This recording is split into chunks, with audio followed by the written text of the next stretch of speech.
If you have said to yourself, I should write that, or if someone has said to you, you should write that, then I'm talking to you because you need to write. And that's why you're tuned in to yWrite.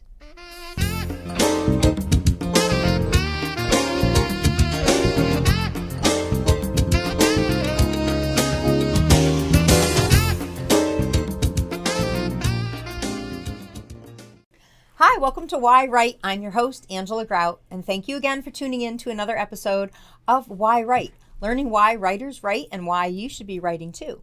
Because when we have a story to tell, there's so many different avenues to tell a story, whether you're going to do it in a poem, in a prose, in a song, and who knows, maybe you're even going to develop a podcast just like this and tell your story through podcasting. Today, my guest is a repeat guest. I don't have a lot of repeat guests, but today we're going to talk about podcasting with him and his books.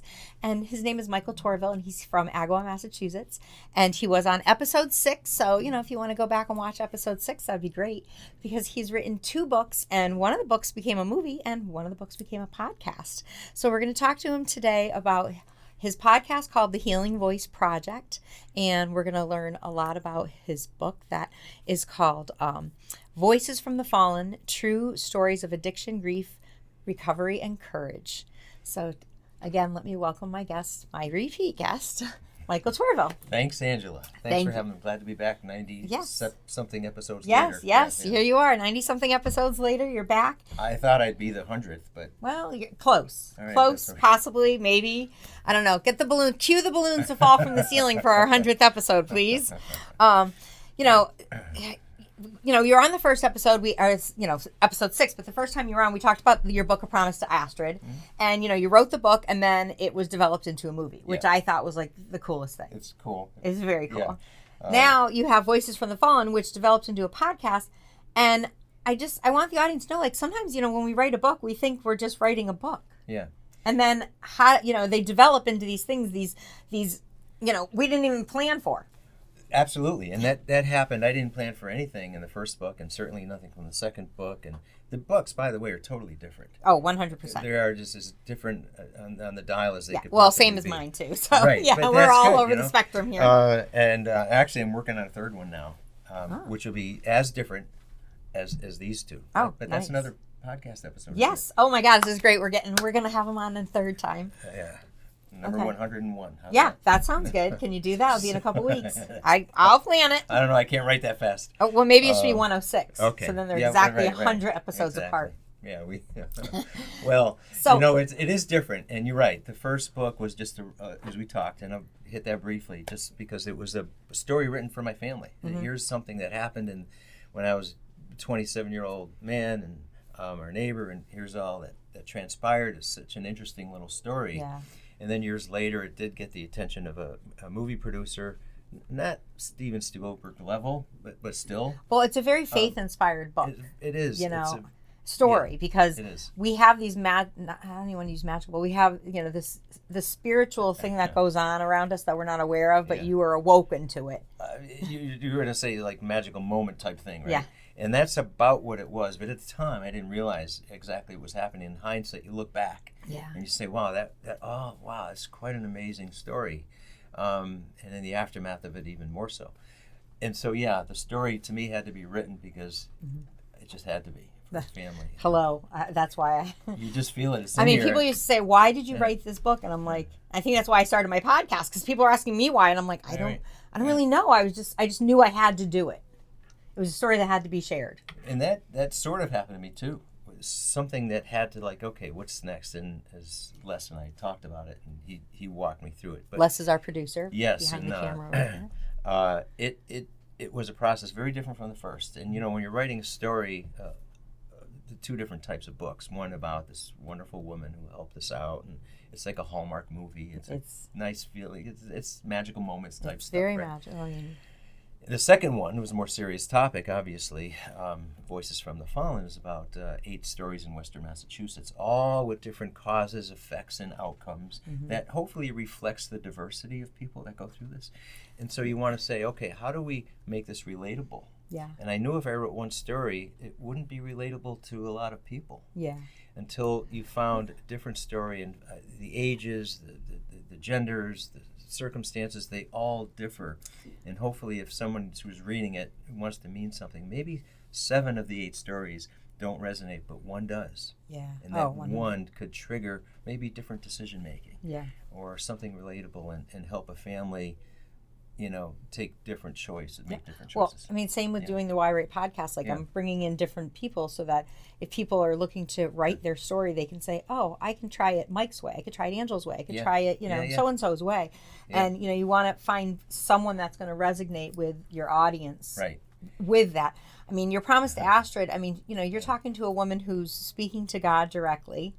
And, and brings that through to you. Yeah. And now, all of a sudden. And here I am, by the way, shaking my head and rolling my eyes through the whole thing. Yeah. But okay. God told me to tell you, Michael. And you're like, Michael, come here. God wants you to do this. And you're like, oh, what? I'm like, oh, there you go again. Yeah, crazy Astrid.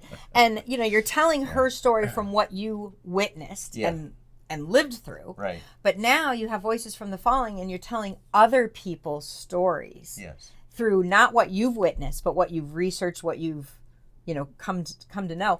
And again, it's you're, telling this story of how God placed Astrid in your life. That's not why you were telling it in the beginning, I know.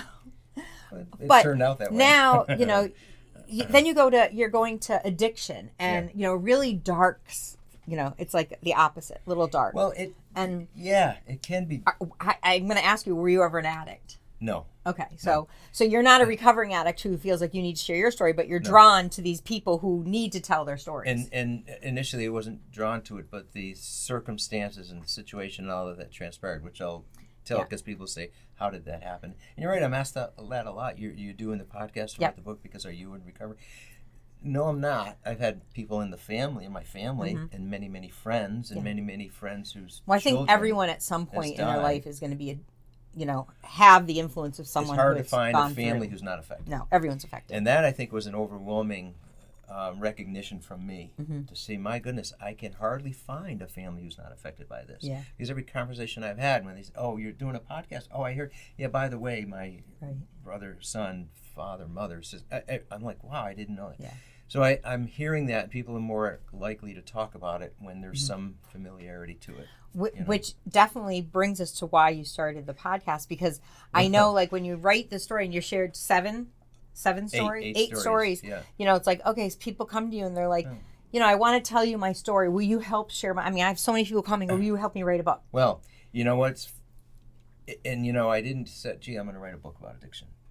Again, back to okay. The ironic thing is the first book became a movie, right? And that was all fun, and it was a great experience. The second movie became a book. It was just the opposite. You say, well, what movie? My friend. What Kurt, movie? Yeah. How did you? So the people who did Astrid. Anyway, Jason Campbell. Who will soon be a guest on the show also. You're right. I'm very excited about that. He'll be on. Yeah, he was a producer and writer for the movies. Yeah, and so.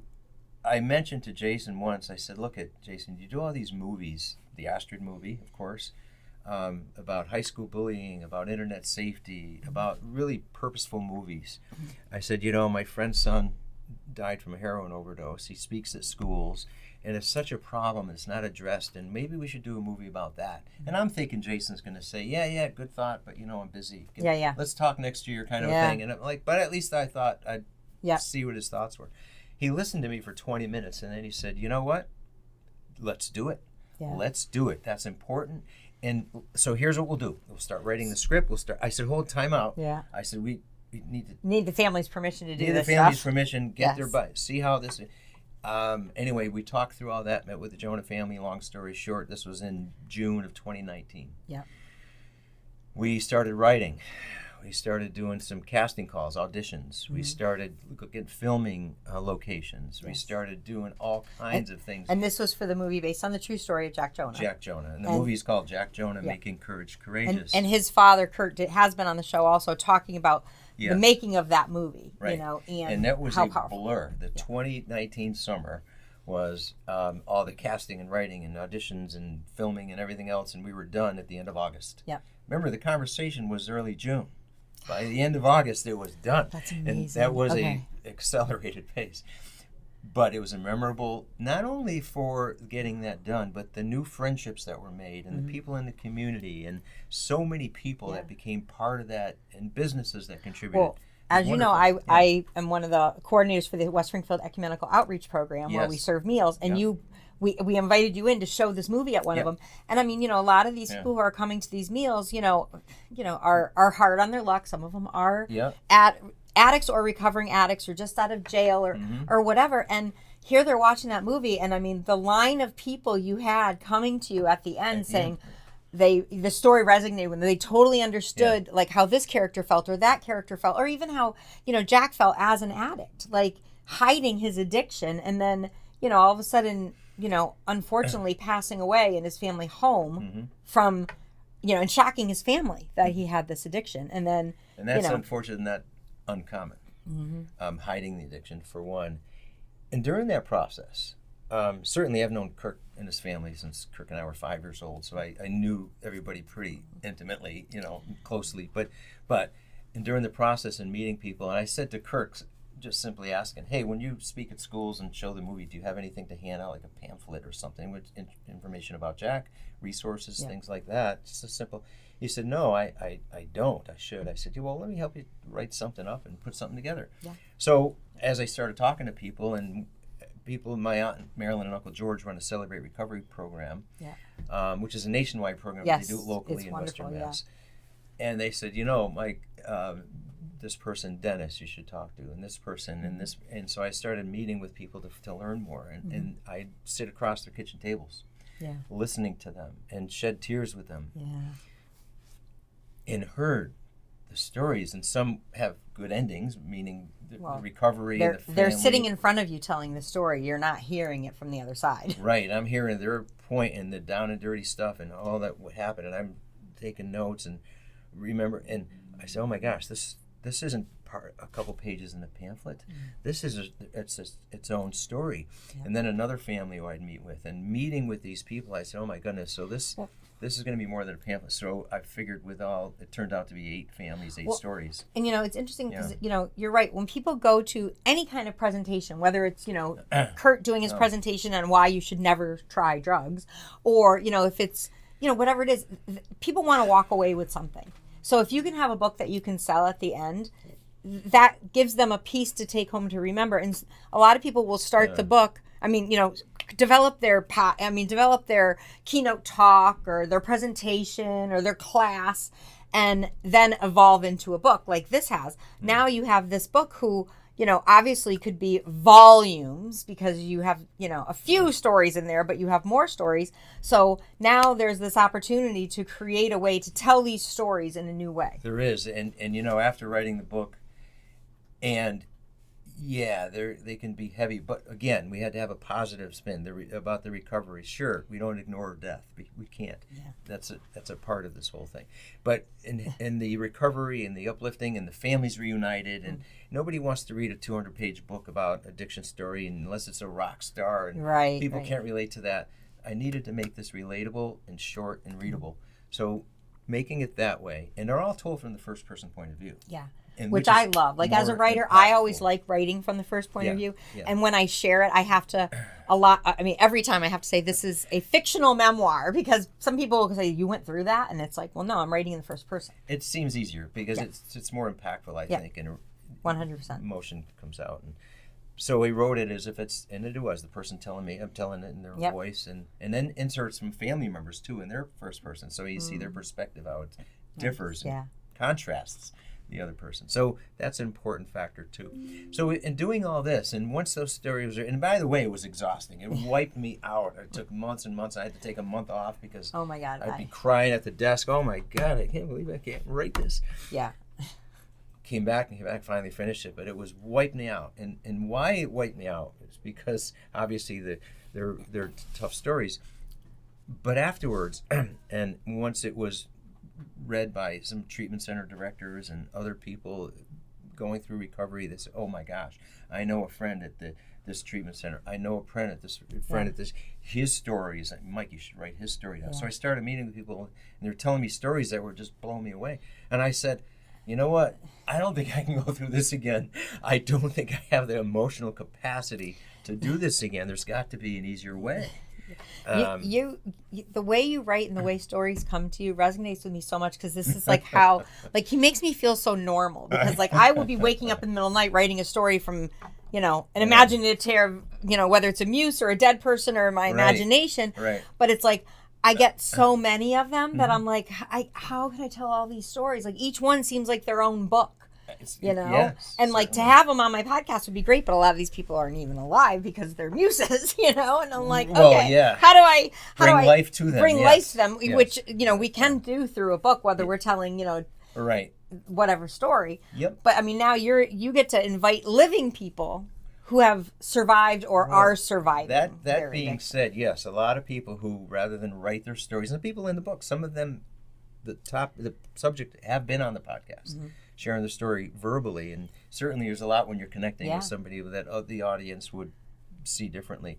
But yes, and sometimes the people, like, we've had Kirk Jonah on talking about Jack. We've had other parents on talking about their lost child, how they coped with the grief. And that's huge. And that's, help other people too. And that's part of the point. How can people say, what can I take away from this? What can help me to learn about coping mechanisms? What can I learn about the process? What can I learn about learning something and who to call and how to handle this situation with my family member who's going through addiction? So how do you, obviously people refer the guests to come onto your show, but how do you have to prep your guests or anything to come on the show? Sometimes. Like, how do you get them to be comfortable to sit here and believe me, and tell the story? Do you do a rehearsal with them? No. Okay. I used to in the beginning. But I gave that up because it never goes the way I intended.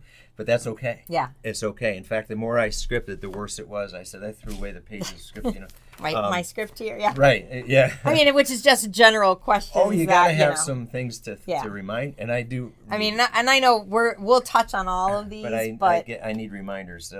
But some people, for example, I had one woman on who I talked to ahead of time and asked her questions. What do you think about?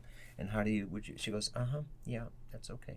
She gave me one-word answers, and I'm like, this is the and I said, oh boy, this is going to be painful. So I wrote up a bunch of stuff to make sure I could ask and keep the conversation. I started the conversation, and she just went on, the opposite of what I thought. Really? And I think in the end, Les said, Mike, we just really didn't need you here at all, did we? Yeah. So it just, my point is that sometimes it can just go because people feel nervous, but they get over that. Yeah. They start talking. Right. And I find a lot of people want to share their story. And they want to share the story because they say, look, if I can help somebody who went through what I went through, then that makes all the difference, and I'll do it all day long, 10 times a day. If I can do that, and I could feel that enthusiasm with people, and that's great. And I've had people on several times because they can only tell half their story, I know. and then they come back and tell the other. But I think, and that's what I find is important. The feedback I'm getting is like, oh, I listened to this person, and it was really wonderful to hear because, and they talk about their story. So when you're planning your podcast, let's just back up a little bit. So when this book came out, how soon after did the book come out that you were like, I should do a podcast? How did you pitch the podcast? Within months. Yeah. Actually, months of thinking about a way to make this better, but we started the podcast in October. The book came out in January. Okay. But so I had some preparation for the podcast. So over that summer of 2020, I think. You met a lot of your contacts. You met a lot of the guests that you knew you'd have on the show to know your topics. Yeah. In fact, I didn't know anything about doing podcasting. I just knew, okay, if I can talk, if I can get people to talk. And going back to those kitchen table discussions I've had with people, what I learned from those discussions, I thought just was so helpful. Yeah. And I thought if I could replicate those kitchen table discussions. Yeah, because I will sit and I can talk to somebody for hours about their book or their writing or their process, and then I'm thinking, the conversation's so natural that I'm like, I want to bring that onto a camera so that other people can hear that exact conversation. Yes. Just eavesdrop in on us talking. Right. And you get, it's so much different when you're face to face, right? So those kitchen table discussions are what, boy, if I could save myself from writing this emotional, exhausting book, part 2, then you know what, maybe we could do that. And Les was extremely helpful. And he said, no, here's how we need that kind of content. Yeah. If we can schedule studio time, then let's make it happen. Yeah. So it's a little nerve-wracking in the beginning because I knew nothing about this. And not only, did you, so you're inviting the guests on, you're kind of having, the pre-interview type questions with them, putting together a script, which, as I am fully aware with your help, like doing the time management of knowing it's a 30-minute show. So what are we going to cover in that? and breaking that down. But you also, we go into this post-production stuff where there's a lot of stuff to be done. And then there's the marketing stuff that has to be done within all of that. And, just putting all of that together in a podcast, as a podcaster. Most of the work is unseen. It's unseen work, and it is a lot. It's a lot. And you know what? Sometimes I'm like, ugh, I got to put this podcast together. I love talking with the guests. I love sitting here chatting. I got to figure out how to, I got to figure it out now, but put it on all the podcast apps, put it on YouTube, Facebook, put the picture together, put the promo thing out. And then, I got to think of a title.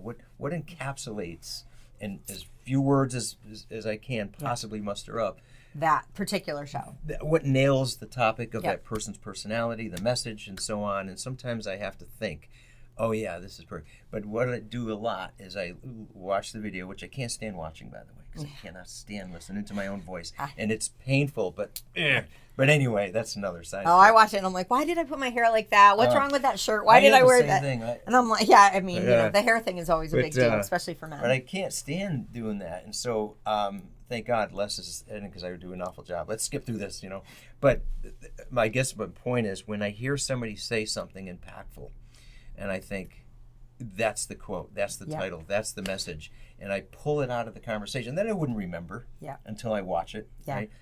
A last guest, Mark Yakum, was on, and I was trying to figure out, he's been on a couple times. I need a new title, a new thing. Right. What? I'm watching the thing, and he said something. He said, while I was addicted, my life was nothing but turmoil and chaos. And now at least I'm doing something. So that was perfect. A life of turmoil and chaos to a mission of saving lives. Yeah. It just encapsulates. Boom. Those are the types of things. But you have to think of that. You do. I went through this an hour and a half last night, loading last week's episode to get released for today, and coming up with the title and coming up with the brief description and all of that, and adding the links, because, for me, my guests have books that I want to, let my audience click on the link to get their book and things like that, or just to get more information about them. And, with the people that you're having on the show, and some of them do, like I know you've had John, I think it's John Cunningham, who owns, the deli here. Yes. And it's like, here he's talking about his time with addiction and going to jail, and now he's successful with the business. So it's like you also want to kind of help these people out and market to their businesses. So there's a lot of different promos. John was great. In fact, just a quick, short 10-second story here, but John was nervous about coming on because I never did this before. I never talked about my story. John, it's all right. So we talked a little bit. I could tell in the first few minutes he was hyperventilating, but he's just such a pleasant guy. Yeah, he's very fun. I like him a very lot. Fun he's guy. Just a good guy. And but he started talking, and he was freely talking about the jail time, all the stuff he went through. Yeah. And he did fantastic. And he says, I was a little nervous about how people would react to it. It had the opposite effect. Yeah. He was getting business from it. Hey, I saw you on the thing, and oh my gosh, I didn't know you went through. Because he turned his life around so much, and it's such a great story to show voices from the healing. Like he's healed, and now he can help someone else who's gone through that. Yeah, so it had a positive impact. Is the point? Yeah. So. One of the things that, we haven't talked about, but as an author and as a podcaster, you have to market it, but you have a website. Yes. And so I love the way your website is designed, because you have, almost 200 episodes or over 200 not quite. episodes. I'm getting there, but it's like for me, as a podcaster, trying to organize everything, people call me and say, do you have an episode on editing? Do you have an episode on publishing? Do you have and I'm like, yeah. And then, to memorize them all, that was episode 17 or, so trying to put together that worksheet that's organized is nice, but on your website, you not only have all your episodes, but you will have categories, so it's like, if someone wants to hear about, how they're surviving the grief from losing a child, or how, exactly. I liked how that, and I like fact, how it's laid out. We had a discussion. It's a nonprofit now too. Healing Voices Project is a nonprofit 501c3, and we had our board of directors meeting, and it came up through a group discussion. Do you see Les was how much this evolves? It's a book now. He's a board of directors, nonprofit. Well, it's from the movie to the book to the podcast to the nonprofit. Yeah. So you're right. Things go in ways you don't expect them to. But through a discussion and a recognition from our old website, I think it was Les who probably mentioned it, is we should have categories so it's easy to navigate and find about coping with grief, about recovery, about, what families need to know. things like that would help people find the episode that they need to relate to. Because it is hard, trying to make sure you get the categories out there. Like, I have some people, I have a girl who did her illustrations through AI, and people are interested in AI stuff. So it's like making sure that AI is in the title, so if someone is searching, they can find that episode. Like I said, if they're looking for someone who's going to talk about how they edited or how they found beta readers. And they're going to scroll through 100 episodes and maybe find it, maybe miss it, but that helps a lot when you do that. Yeah, so it really helped a lot. This has evolved in ways I never expected, obviously, but in ways I'm happy about, because I would not have known any of this. So when we Google, when I Google your name, not only does the healingvoicesproject.org come up, but obviously the Amazon links to your books come up, but you're also featured on all these other different websites. Like, is that through streaming? How do you get all of those different connections? Well, yeah, because if you're going to do a podcast, and you can go through, Simplecast is one, Anchor is another. There's several that become like the centralized portal, so to speak. Right. Probably a better term for that. But. Yeah, because I know when you go through Anchor can help you anchor it to Apple and Amazon and Spotify and whatever all these other things are so called. I use Simplecast, and Simplecast I download the episode, edit it, title it, and do all the necessary things there, and hit publish or schedule publish. So can you take it from Simplecast also to YouTube, or do you have to do YouTube separately? YouTube is separate. Yeah. So Simplecast goes out to all Spotify's type Apple podcast apps. That's there, and that's great. It makes life a lot simpler. You're not chasing podcast apps all over, but it's one. Well, that's what that's my question, because I see that you're on all these, and I'm like, how did you get all those things? I'd be a very busy boy. Yeah, I mean, if I had to chase all those. So one and done. And YouTube and Rumble, I think, is a part of YouTube now. But anyway, I do it on YouTube, and again, same thing. You have to put it on, title it. There's a word restrict. So you have to think through these things, right? Yeah. And schedule it and all of that. So so two separate things. Once you do that, and then of course to put it on Facebook with links and all of that. There's more that and then you're attaching it to your website also. Oh, right, the website too. Can't forget that. I mean, there's so many. You parts of this create the show, but then you have to take this one puzzle piece, which was so fun to make, and plug it into all these other avenues so that people can get access to it. Yeah. In order to get it distributed. To the audience that you're looking for, and to even get on audience. And if you're thinking of even starting a podcast about a book you've written, or about a topic or something, that if you're not a writer, you say, I just want to start a podcast to talk about these things, they could reach out to you or me, right? Yeah. Oh, you've been very helpful. I reach out to him a lot. And just say, look, here's some of the simple ways to get started. Yeah. And it's not that hard. We talked about the work behind the scenes, but really once you get that routine, it's not that hard if you have the right tools. Right.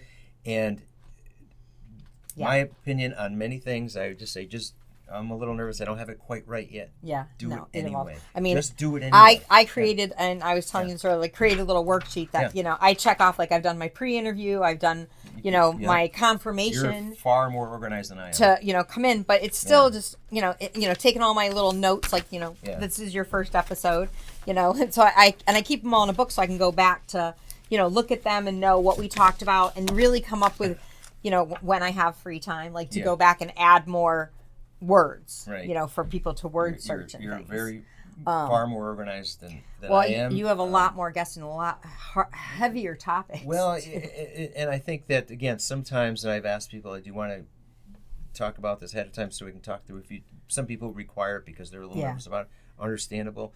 We'll do that. And sometimes those conversations, I wish I just recorded them. Because then it would have been great. Yeah. People come in and they've been great. And really, often, we don't have much editing to do because people just feel comfortable talking. Yeah. And that can be hard with the pre-interview, because sometimes in a pre-interview, I'll start getting involved in the conversation, and then I go, stop, we have to stop, because this is what I want authentically on the show. You don't have to think, what did I say? So I'm like, okay, we're going to talk about that more. Right. Exactly. And so I don't do it as much as I used to, because again, usually the guests have a pretty good feel for them by now. So can I ask you, do you monetize from your program? Not yet. Yeah. No, not yet. I don't. Yeah, and I mean, Mike and I have done talks at some colleges and talking to kids about starting podcasts and things like that. And it's evolving every day. We're learning more things too. Yeah. I mean, there is a way to monetize, but I think so many people who think, oh, I'm going to start a podcast, I'm just going to, Yeah, and I launch episode 1. Oh, my first episode's out there. They're thinking they're getting 1,000 subscribers and they're going to get paid. There's a couple things about doing this that I learned that I try to do because, one, even if you're not quite prepared, I would say just go ahead and do it anyway. You're going to learn along the way, and don't be afraid to make little mistakes, and don't be so self-critical and all those kinds of little advices. But just do it. Just dive in and do it, and then you're going to recognize things. But I think one of the things that I learned is to try to get ahead on recordings, because all of a sudden you say, oh, you're out sick, you have to travel, demanding week, you got funeral, you got things that are going to take, all of a sudden, my goodness, I haven't done a podcast in 3 weeks, I have to catch up, and you're scrambling to do it because that gap isn't good. You want consistency. And you do it once a week. Well, we used to. You release it once a week? Then I found I was having a problem keeping up, so I do it once every 2 weeks. Oh, okay. But to that point, if you find overwhelmed, just space it out so there's some continuity or consistency to it. But also, batch a few episodes in advance, right? Record a few in advance. So let's say you don't have the capacity to go on that week. Then you say, oh, I'm going to download this one, and fill in those gaps for the sake of consistency. Yeah. And so we try to do that as much as we can. And then it's like an accordion. You have a bunch lined up, and then all of a sudden, that happens to me. And then all of a sudden, I have to fill this in a little bit. But I think that's important to do. And the more you do, the more comfortable you get it, the more you do the title, and you start thinking of ways to.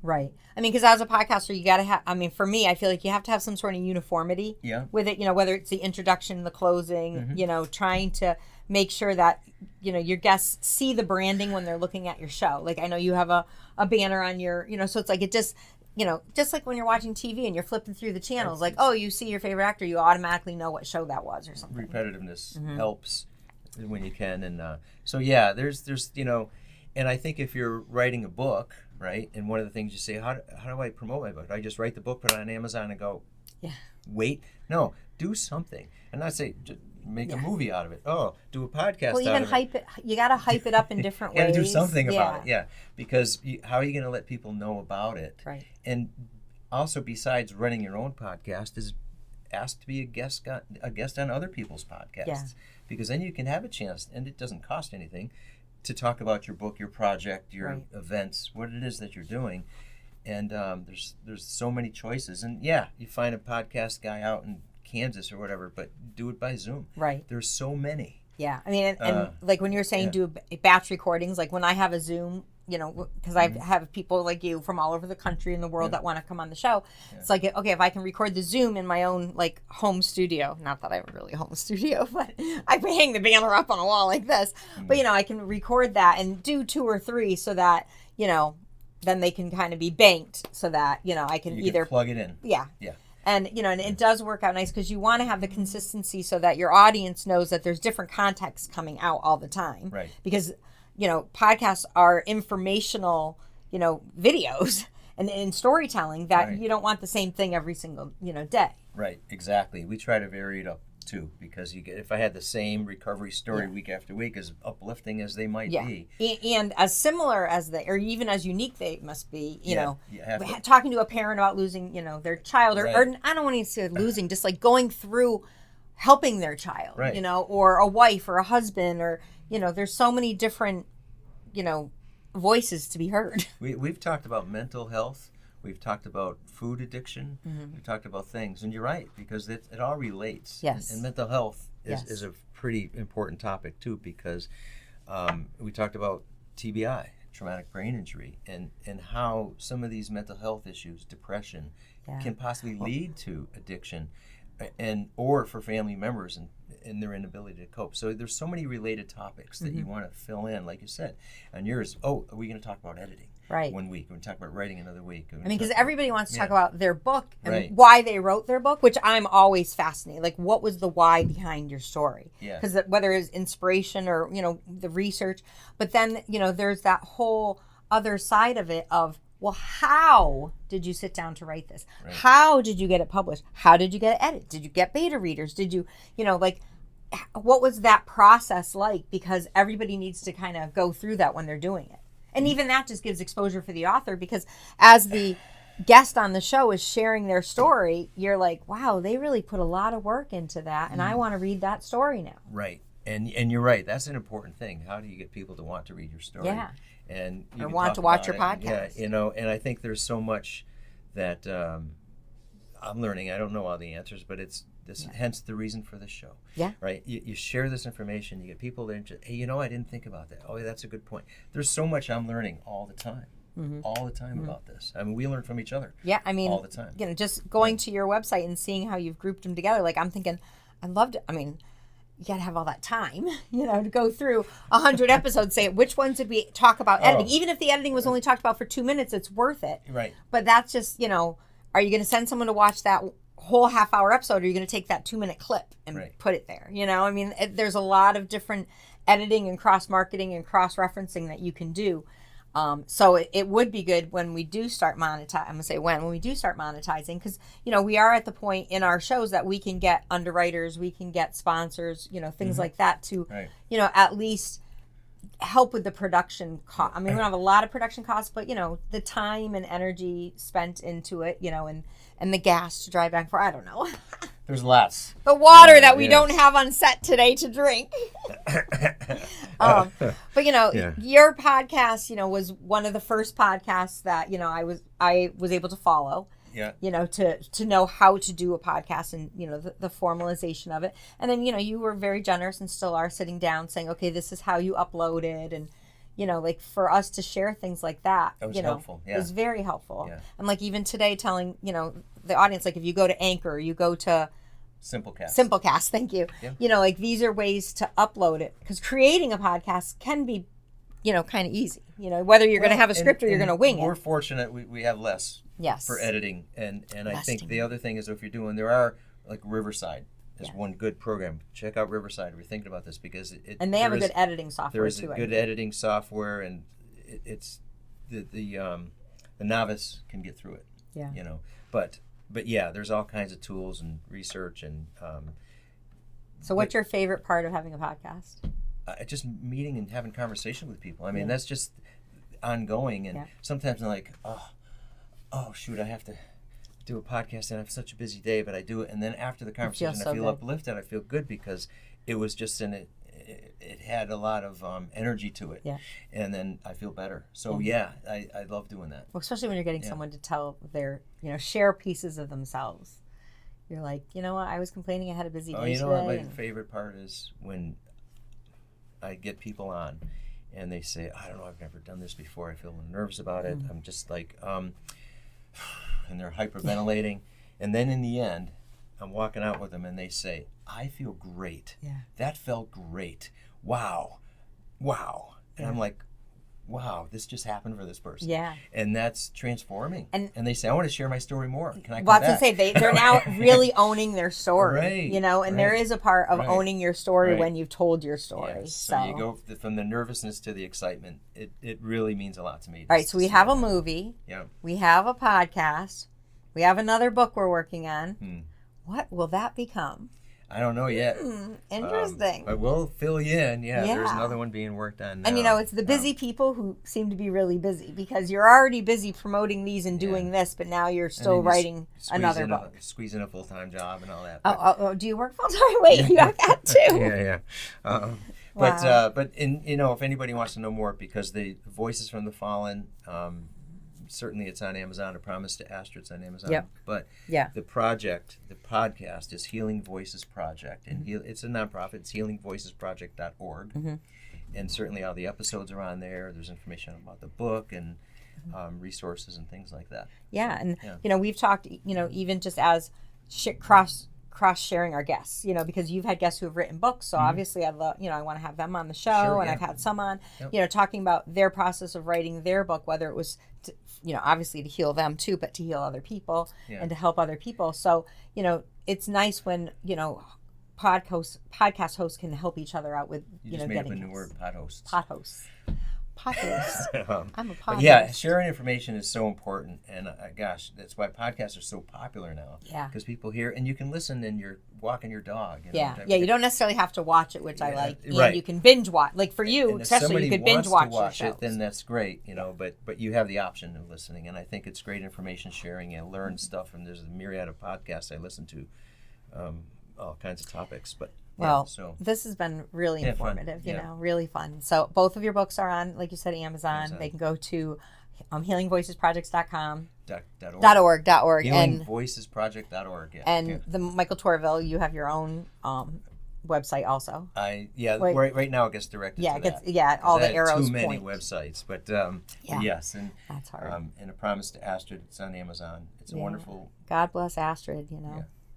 I love it. I love her name. It has so many other, things, and I mean. But one thing, you look what at a guardian angel. The story of Astrid, writing that was one thing, but then it through that process introduced me to the movie people, which then got the one thing leads to the next. 100%. And if it wasn't for the Astrid story, none of this would be happening. Well, I say that with my books, even though they are all different, they're all related in the way that my memoir will share. The connection. Yes. So, after I'm done sharing everybody else's memoirs that I'm writing from my own voice, I'll then do mine. Thank you so much for coming on the show again. Always. I look forward to having you on it another time with your next project, and I hope everybody will go to the Healing Voices project.org and check out his shows and subscribe on YouTube and on the streaming networks, because for a podcast to be successful, we need to have an audience, and subscribers are one way that we know that there's an audience that we're finding. Or make a comment, do a like, share with friends. This is ways that you can help people with podcasts, and maybe you're going to find a podcast that you really love that you feel like you should come on to share your story. So I want to thank Michael again for coming in studio to be on the yWrite program. I want to thank Les Tingsley and Studio 954, and you, the listening audience, for tuning in each week to find out, why people write and why people evolve to tell their stories in different ways. Now, I have this little thing I do at the end of every episode. So if you're new, I'm going to give you instructions, and if you're not new, you're going to know what's going to happen. But we're here to write, and I'm going to give you a writing prompt. So when the show is over, set your timer, whether it's on your watch or your phone or microwave or just in your mind, for 5 or 10 minutes, and you're going to just start writing. And the prompt today I have is, I want you to really think about, I have to turn my page here because I actually came with a prepared prompt, but I want you to think about, the things in your life that you or someone needs to heal from, and whether it's an addiction to, food or overworking or exercise, drug addiction, something in you that needs to be healed. And I want you to write what it is that made you feel hurt and why you need to be healed from it. Take 5 minutes, start writing about it, because at the end, your last sentence is you're going to find out what that healing is that you need. And I'm sure that you're going to feel much more calm, relaxed, and go, wow, that was great. So thank you for tuning in to yWrite. Start writing, and I will see you on the next episode. Thank you so much for tuning in. Have a great day. Bye.